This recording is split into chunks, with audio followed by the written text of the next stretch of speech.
When you go for relief care, you feel better, right? It's one of those quick fixes, right? And so you get relief, but it comes back. So then you got to take more of whatever, and it keeps on coming back. And here's the thing, with relief care, because you're not fixing the problem, your body is getting damaged every single time. Just because you don't feel the damage doesn't mean it's not happening, right?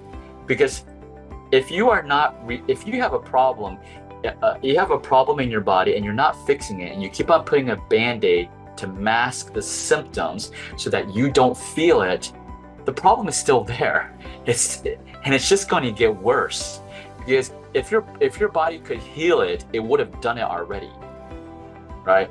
But if your body can't, it's still there. So just because you're doing relief care, you're getting these, temporary relief, doesn't mean that that root problem is not getting worse. It's getting worse, you just don't feel it, right? So it's taking you further and further away from optimal health.